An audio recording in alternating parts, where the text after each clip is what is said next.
Une salle aux murs de marbre noir, éclairée par la lueur vacillante de chandelles dont la cire goutte comme du sang sur des candélabres ouvragés. L'air est lourd, saturé d'encens et d'une odeur métallique, celle des secrets enfouis dans des cryptes oubliées. Sur une table d'ébène, un livre relié de cuir humain, ses pages jaunies par le temps, murmurent des noms et des dettes gravées dans l'ombre des siècles. Des ombres s'étirent sur le sol, projetées par des statues au regard creux, gardiens muets de fortunes colossales et de pactes impies. Dans un coin, un coffre scellé par des chaînes gravées de sceaux occultes semble vibrer d'une énergie malsaine, comme si les âmes qu'il renferme cherchaient à s'échapper. Au centre de la pièce, un patriarche en costume taillé sur mesure, ses doigts ornés de bagues serties de pierres sombres, consulte un registre maculé de taches rouges, un sourire froid aux lèvres. Autour de lui, des murmures s'élèvent, des voix spectrales qui parlent de trahison, de richesse et de mort qui ne reposent jamais vraiment. Tout ici, des dalles gravées aux rideaux de velours pourpre, exhalent l'essence des Giovanni, ce clan de la nuit dont le sang est lié à la mort elle-même, tissant une toile de pouvoir, de nécromancie et d'ambition dévorante. Ils sont les marchands des ténèbres, les usuriers des âmes dont les griffes invisibles s'étendent des banques opulentes aux catacombes hantées. Leur histoire, inscrite dans des grimoires interdits et des contrats signés de sang, est une chronique d'ascension implacable où la famille est à la fois une forteresse et une prison. Descendant d'Augustus, un antédiluvien dont le nom résonne comme une malédiction, les Giovanni portent en eux une soif insatiable de contrôle, manipulant les vivants comme les morts avec une froideur calculée. Dans le monde des ténèbres, ils sont des solitaires par choix, évitant les intrigues des cours vampiriques pour tisser leur propre réseau, mais leur loyauté envers le clan est une chaîne d'acier forgée par des siècles de sermons et de trahisons. Pourtant, sous leur vernis de raffinement, sous leur regard calculateur et leur silence glacial, une tension palpite, un équilibre précaire entre l'ambition qui les pousse à dominer l'au-delà et la menace des spectres qu'ils invoquent, prêts à se retourner contre eux. Chaque pas des Giovanni est une danse macabre, un fil tendu entre la maîtrise des ombres et la damnation qui les guette dans les murmures des âmes qu'ils ont asservies. Et dans cette salle où chaque craquement semble annoncer un esprit vengeur, chaque objet raconte une facette de leur essence. Le livre, leurs savoirs interdits et leur emprise sur la mort. Les chaînes, les pactes qui les lient aux forces obscures.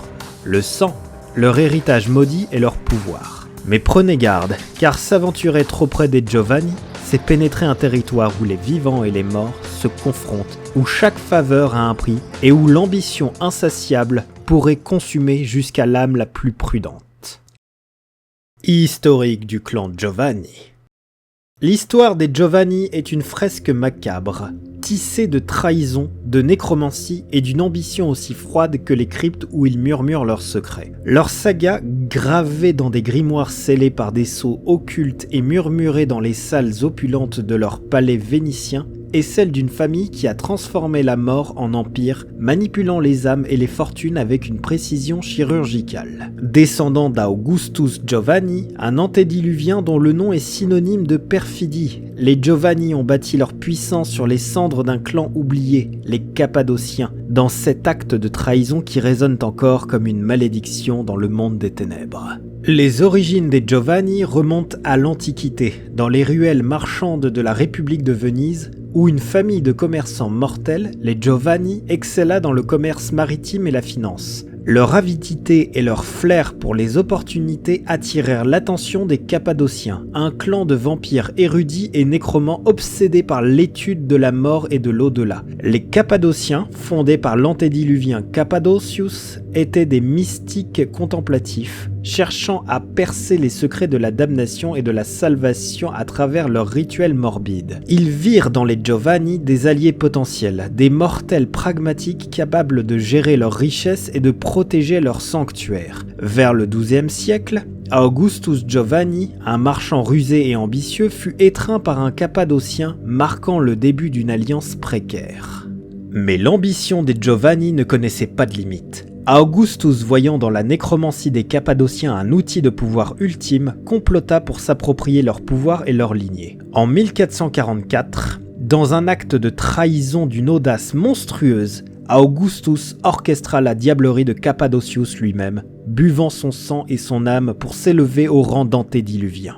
Ce crime, connu sous le nom de conspiration de Venise, ne s'arrêta pas là. Les Giovanni, sous la direction d'Augustus, lancèrent une purge systématique des Cappadociens, traquant leurs membres à travers l'Europe, détruisant leurs monastères et pillant leurs archives. Ce génocide vampirique, achevé au début du XVIe siècle, éradiqua presque entièrement le clan cappadocien, ne laissant que quelques survivants, comme les mystérieux samedis, et des rumeurs de spectres vengeurs murmurant leur haine dans l'ombre. Avec la disparition des Cappadociens, les Giovanni s'érigèrent en clan à part entière, revendiquant leur nécromancie comme une arme et un héritage. Ils transformèrent Venise en un bastion de pouvoir, leurs palais devenant des forteresses où les vivants négociaient avec les morts. Leur structure familiale, hiérarchique et impitoyable devint leur force. Seuls les Giovanni de sang pur ou des mortels issus des lignées satellites soigneusement sélectionnées étaient étreintes, garantissant une loyauté absolue au clan. Leur richesse accumulée par des siècles de commerce, de chantage et de manipulation leur permit d'infiltrer les cours mortelles et vampiriques, tissant un réseau d'influence qui s'étendait des banques de Florence au port d'Amsterdam. Au Moyen-Âge, les Giovanni restèrent à l'écart des grands conflits vampiriques, refusant de rejoindre la Camarilla ou le Sabbat. Ils négociaient avec les deux factions, vendant leurs services de nécromanciens ou de financiers tout en protégeant jalousement leur indépendance. Leur neutralité, cependant, n'était qu'une façade. Chaque contrat, chaque faveur était un fil de leur toile, liant princes et anarques à leurs machinations. Pendant la Renaissance, ils prospérèrent, finançant des artistes et des explorateurs tout en étudiant les âmes des défunts pour parfaire leurs rituels. Leur réputation de nécromants grandit, mais aussi leur infamie, car les autres clans, méfiants, voyaient dans leur pratique une abomination, un défi aux lois naturelles et surnaturelles. L'ère moderne renforça leur emprise. L'industrialisation et la mondialisation leur offrirent de nouveaux terrains de jeu. Ils investirent dans des empires financiers, des cartels et des organisations criminelles, tout en perfectionnant leur nécromancie dans des cryptes secrètes. Au XIXe siècle, ils s'étendirent aux Amériques, établissant des bastions à Boston et à la Nouvelle-Orléans, où leurs pratiques occultes se mêlèrent aux traditions locales. Pourtant, leur ascension ne fut pas sans heurts. Les spectres invoqués par leurs rituels devinrent plus audacieux et des rumeurs de survivants cappadociens tapis dans les ombres alimentèrent une paranoïa croissante au sein du clan. À la fin du XXe siècle, les Giovanni firent face à de nouveaux défis. La montée de la technologie et la surveillance accrue des mortels menacèrent la mascarade, forçant le clan à adapter ses méthodes. Ils perfectionnèrent leur discrétion utilisant des sociétés écrans et des intermédiaires mortels pour masquer leurs activités. Leur neutralité dans le djihad devint un atout, leur permettant de manipuler les factions rivales tout en poursuivant leurs propres objectifs. La domination des royaumes des morts et l'accumulation d'un pouvoir transcendant les frontières du monde physique. Des figures comme Ambrogino Giovanni, un nécromant érudit et manipulateur, incarnèrent cette ambition, tissant des intrigues qui faisaient trembler même les anciens de la Camarilla. Aujourd'hui, dans le monde des ténèbres, les Giovanni sont une énigme drapée de velours et d'acier. Leur histoire est celle d'une ascension bâtie sur la trahison des Cappadociens, un clan dont les échos hantent encore leurs rituels. Ils sont des marionnettistes de l'ombre, leurs doigts tirant les ficelles des vivants et des morts, leurs palais et leurs cryptes vibrant d'une énergie aussi fascinante que terrifiante.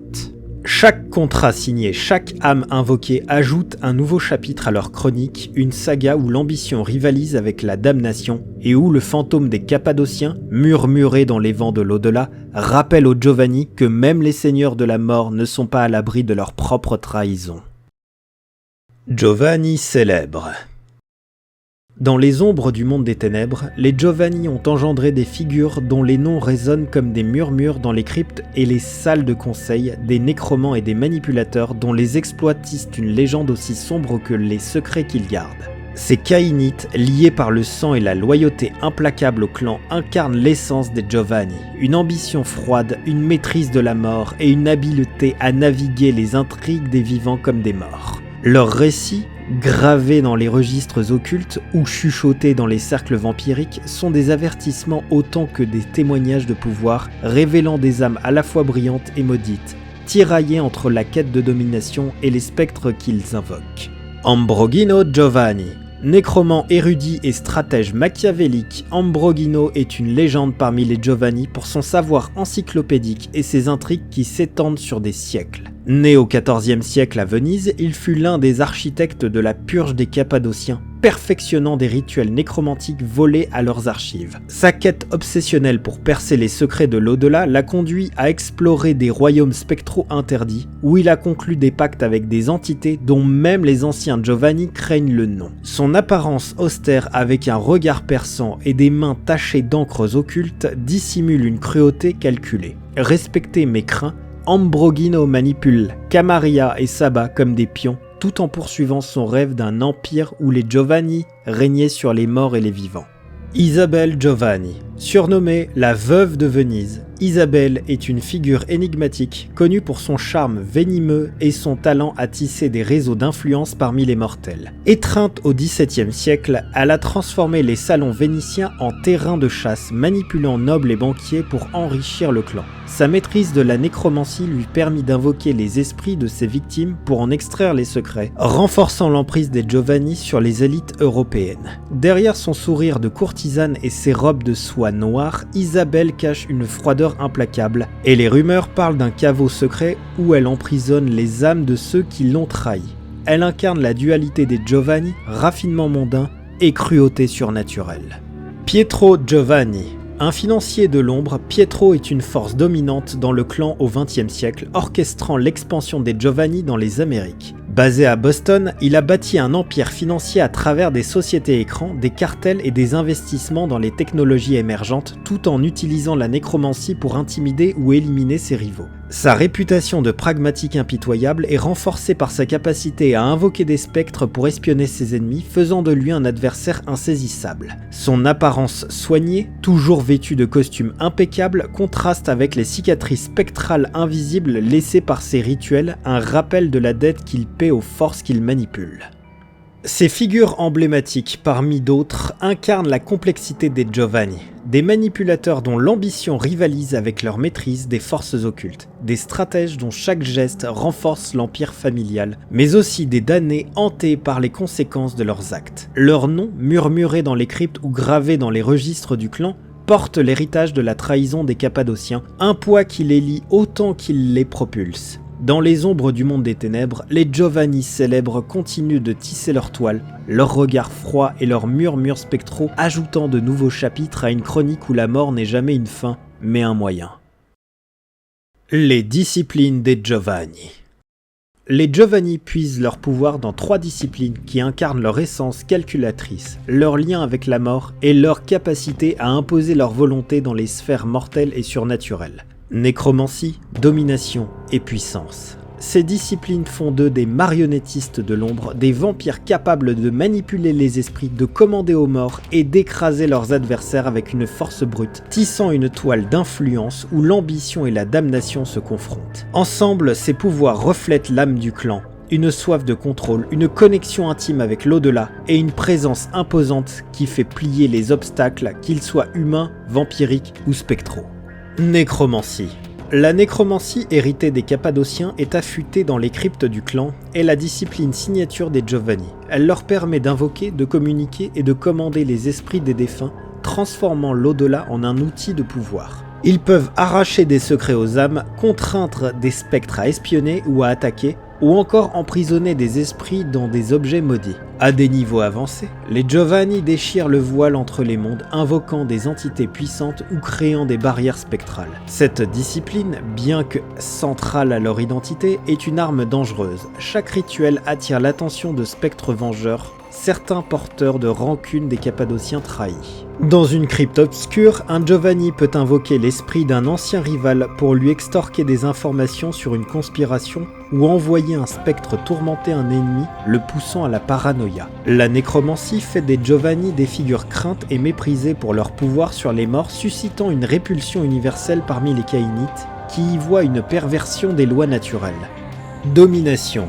La domination confère aux Giovanni une emprise surnaturelle sur les esprits, leur permettant de plier la volonté des mortels et des vampires les plus faibles avec une précision terrifiante. Ils peuvent implanter des ordres, effacer des souvenirs ou manipuler les émotions, transformant leur cible en pions inconscients de leur machination. Cette discipline reflète leur talent pour naviguer les intrigues des élites mortelles et vampiriques, où un regard glacial ou une parole murmurée peut renverser des empires. À des niveaux avancés, les Giovanni peuvent briser des esprits, créer des serviteurs fanatiques ou même posséder temporairement une victime agissant à travers elle comme une marionnette. Lors d'une négociation, un Giovanni peut fixer un mania mortel dans les yeux et lui ordonner de signer un contrat qui transfère des actifs colossaux au clan, la victime croyant agir de son plein gré. La domination fait des Giovanni des manipulateurs inégalés capables de tisser des réseaux d'influence sans recourir à la violence. Elle renforce leur réputation de serpents calculateurs dont chaque mot est une arme. Puissance. La puissance dote les Giovanni d'une force physique surnaturelle leur permettant d'écraser leurs ennemis avec une brutalité qui contraste avec leur raffinement apparent. Ce pouvoir amplifie leur musculature vampirique, leur conférant la capacité de briser des os, de fracasser des obstacles ou d'intimider par leur simple présence. À des niveaux avancés, ils peuvent exécuter des exploits de force prodigieuse comme soulever des charges colossales ou traverser des murs. Bien que moins utilisés que la nécromancie ou la domination, la puissance reflète leur pragmatisme. Face à un adversaire qui résiste à leurs intrigues ou à leurs spectres, les Giovanni n'hésitent pas à imposer leur volonté par la force brute. Confronté à un assaillant dans une ruelle sombre, un Giovanni peut saisir son adversaire et l'écraser contre un mur avec une force inhumaine ou fracasser un coffre-fort pour s'emparer de ses secrets. La puissance surprend souvent ceux qui sous-estiment les Giovanni, les voyant comme de simples nécromants ou manipulateurs. Ce pouvoir leur permet d'agir comme des brutes lorsque leurs plans subtils échouent, renforçant leur polyvalence dans le djihad. Ces trois disciplines, nécromancie, domination et puissance, font des Giovanni des prédateurs uniques, capables de manipuler les âmes, les esprits et les corps avec une efficacité glaçante. La nécromancie leur ouvre les portes de l'au-delà, la domination leur donne le contrôle des vivants, et la puissance leur assure une autorité physique lorsque les mots ou les spectres ne suffisent pas. Pourtant, chaque usage de ces pouvoirs renforce leur lien avec la mort et les forces qu'ils invoquent, les rapprochant des spectres qu'ils manipulent et des trahisons qui hantent leur histoire. Dans le monde des ténèbres, les Giovanni sont des seigneurs de l'ombre, leur discipline tissant une chronique où l'ambition et la damnation dansent un ballet éternel.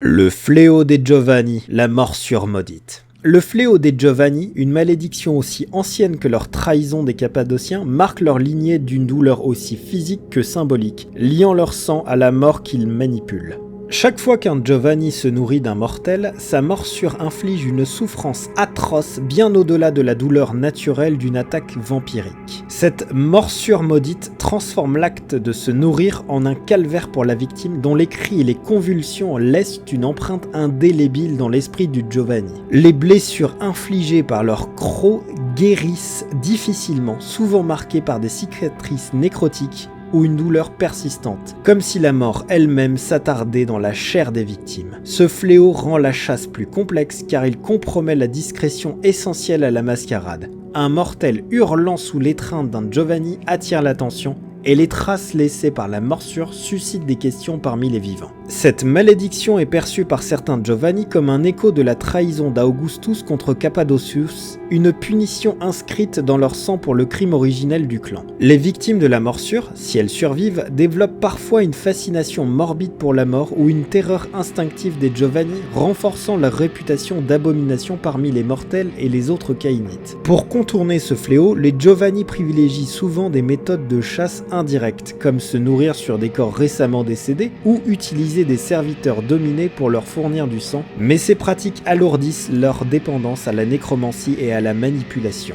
Dans le monde des ténèbres, ce fléau isole les Giovanni, les forçant à opérer dans l'ombre des grandes villes ou dans des domaines isolés où leurs actes passent inaperçus. Les traditionalistes du clan, fidèles à l'héritage d'Augustus, acceptent cette douleur comme un prix à payer pour leur pouvoir, un rappel de leur maîtrise sur la mort. D'autres, plus pragmatiques, recherchent des rituels ou des pactes occultes pour atténuer la malédiction, bien que de telles tentatives soient risquées, souvent surveillées par des spectres rancuniers. Cette tension renforce leur réputation de paria parmi les clans qui les regardent avec méfiance, voyant dans leur morsure un signe de leur nature corrompue. Pourtant, pour les Giovanni, ce fléau est aussi une source de fierté, un étendard de leur lien unique avec la mort, une marque de leur ambition qui brûle plus fort que la douleur qu'ils infligent ou endurent. Chaque cri arraché à une victime est un écho de leur damnation, un rappel de leur pouvoir aussi grand soit-il, porte le poids d'une trahison qui ne sera jamais oubliée.